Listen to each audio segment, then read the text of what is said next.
Balita mula sa lalawigan sa bawat rehiyon ng ating bayan. Dito sa Ang Pilipinas Ngayon.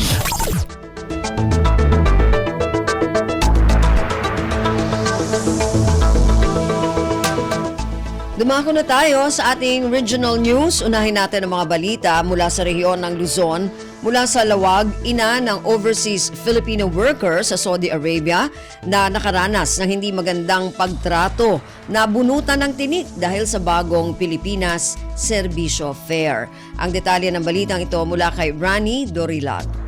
Arig ang naparutan disit ni Mrs. Arceli Rizalte, a residente di Ili di Garasi, Gabuta at Dante pamalpalatpatan na makawit di anak ng overseas Filipino worker EJ Saudi Arabia. Sigon kini Rizalte, sumagmamanupay laing bulan di anak na Anilea Hernandez nga adda itinaso paglian ngem nagpasaren di sana napinda sa panangtrato ti amo na. Binalagadan pa iti na sumabol iti sa bali a pagubraan ngem nagbuteng gabu iti napasamak iti anak na. Babayan iti bagong Pilipinas Serbisyo Fair ket nagturong da iti Department of Migrant Workers ket naikari iti ina ang makaawit ti anak na babayan ti repatriation program ti gobyerno no sa dinno anay lista tinagan ti anak daytoy. Manipod iti Radyo Pilipinas Lawag, Rani Dorilaga para sa Radyo Pilipinas World Service. Balita mula sa lalawigan sa bawat rehiyon ng ating bayan. Dito sa Ang Pilipinas Ngayon.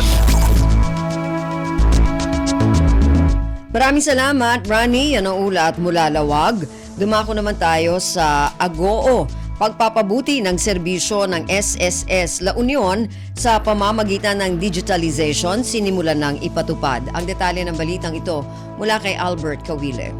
Rinogyan ti Social Security System La Union Branch, ti digitalization baben ti panangkayuswa ti digital branch na. Daytoy katamno mapasaya ti transaksyon kadagiti nasurok sa ngagasot aribo miyembro na ditoy probinsya. Sigon di SSS La Union nagtultuloy dati panangipay ti di kalidad ken nasaya ti serbisyo baben ti daddapay a kombenyente ken napabaro a pasilidad. Kallo abaneg ti magbukel ti digital branch ti SSS La Union a pakairamanan ti e-center, mobile app learning center ken ti customer care center. Mausar iti e-center section ti 8 computer para kadagiti kliyente amang pataod kadagiti social security number da nag-reset ti password iti account, ag-aplikar para kadagiti benepisyo ken loan, ken kidaw ti simple panagbalbaliw ti datos ti membro, apakairamanan ti panangberipika ken panaka-update ti kasasaad ken profile, ti panagrehistro iti my.sss portal. Duman pay kasta, dapay dagiti daduma transaksyon ng kasapulan pay laeng ti rupan-rupa panakaproseso, apakairamanan ti aplikasyon ti benepisyo ti panagretiro ken death benefits, tinawan a kumpirmasyon nagiti pensioner, ken daduma pay apakasekna na may naig kadagiti SSS online channels a maiturong iti customer care center. Maigunam-gunam kadagiti miyembro ken pensionado nga agparehistro iti SSS online portal para iti nalaklaka at transaksyon ken dagos apan nakagunod kadagiti benepisyo iti ahensya. Manipod RP Agoo, Albert Kawile para ti Radyo Pilipinas World Service. Balita mula sa lalawigan sa bawat rehiyon ng ating bayan. Dito sa Ang Pilipinas Ngayon. Maraming salamat, Albert, na naulat mula sa Agoo at kabuuan na ulat mula sa rehiyon ng Luzon. Dumako naman tayo sa rehiyon ng Kabisayaan mula sa Borongan. Nasa 3 milyong pisong financial assistance mula AICS o Assistance to Individuals in Crisis Situation ng DSWD ipinagkaloob ni Senador Bong Revilla sa 2,000 benepisyaryo sa Borongan City. Ang detalye ng balitang ito mula kay Pen Pomida. Pinangunahan ni Senador Bong Revilla, kaupod ni Governor Ben Ivardoni ang distribusyon in financial assistance sa Iloromhan Assistance to Individuals in Crisis Situation AICS ang DSWD, diri pala maihang Provincial Capital Gym, Borongan City. Inabutin 3 milyones de pesos nga kantidad para 2,000 nga individual, 20 barangay san Borongan na natagan, hintag 1,500 pesos nga ayuda pinansyal, ha mga mulupyo nga adahin sitwasyon hin panginginhanglan kun in crisis crisis situation. Haya mensahe ginpiho ni Senador Revilla ang bulig het gobyerno mang mulupyo at Eastern Samar labi na kapag taga-health o infrastructure. Ang pagbisitan Senador ha probinsya in kaparte het month-long celebration het pagsalinurog iti a birthday kakulot Setyembre 25. Iginkalipay naman hanamayhan probinsya Governor Ibardoni nga ginbato ni Senador Revilla ni a request nga pagpakaupay hit Eastern Samar Provincial Hospital. Tikang HRP Borongan inihipen pumida para ha Radyo Pilipinas World Service. Balita mula sa lalawigan sa bawat rehiyon ng ating bayan. Dito sa Ang Pilipinas Ngayon.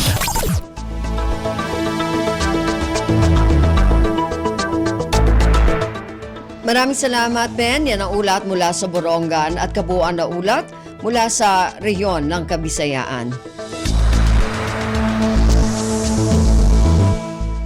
Dumako naman tayo sa rehiyon ng Mindanao mula sa Cagayan de Oro. Department of Trade and Industry o DTI, Misamis Oriental Provincial Office, Department of Health at City Price Coordinating Council nagsagawa ng surprise monitoring sa presyo ng gamot sa random na mga butika sa Cagayan de Oro City.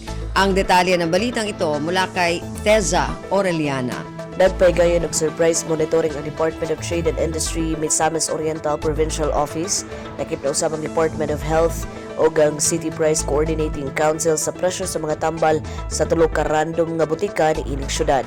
Ang pagmonitor subay kana sa DOH Administrative Order Number 2022-0015 o Department Circular Number 2022-0372 o Department Circular Number 2022-0612 nga nagsulti sa DOH nga siguraduhon nga ang presyo sa mga tambal nga gibaligya sa mga butika nagpabilin sa gisugyot nga retail price ug dili mula pa sa maximum suggested retail price nga gitakda sa gobyerno alang sa generic ug branded na mga tambal. Sa upat ka gi-monitor usa lang sa butika nga nahimutang sa Barangay Puntod ang nagsunod sa SRP sa iyang gibaligya nga mga tambal. Matud pa ni CPCC Co-Chairman Attorney Jose Edgardo Uy nga padalhan sa DOH og letter of inquiry ang tulo ka mga establishmento nga wala nagsunod sa SRP aron ilang matubag o madungog ang ilang mga rason. Dunot niini giaghat sa team ang mga tag-iya sa butika og mga suppliers nga sundon ang gabayan sa SRP nga gihatag sa DOH aron balikiyan ang mga sanctions o penalties. Gikan dinhi sa Cagayan de Oro, kinisitas sa Aureliana alang sa Radyo Pilipinas World Service. Balita mula sa lalawigan sa bawat rehiyon ng ating bayan. Dito sa Ang Pilipinas Ngayon.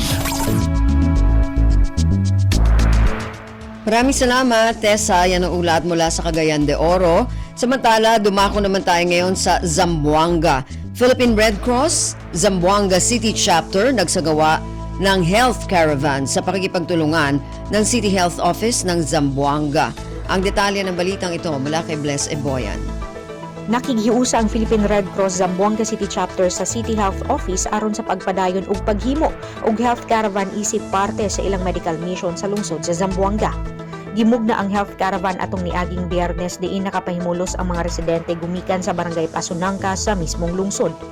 Adunay 719 ka mga residente ang nakabenepisyo sa health caravan nga nakadawat sa libreng serbisyo sama sa health consultation, blood typing, hygiene and health promotion HPV, pneumonia, tetanus toxoid, dengue ug leptospirosis information dissemination. Ang aktibidad gisuportahan sa Australian Aid o OST-Aid pinaagi sa inisyatiba ni Red Cross Chairman CEO Richard Gordon ug isip usa ka partnership kauban ang Chuchi Zamboanga ug uban pang mga pribadong organisasyon. Gikan diri sa Radyo Pilipinas Zamboanga, kini si Bless Iboyan para sa Radyo Pilipinas World Service.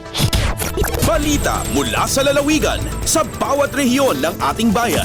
Dito sa Ang Pilipinas Ngayon.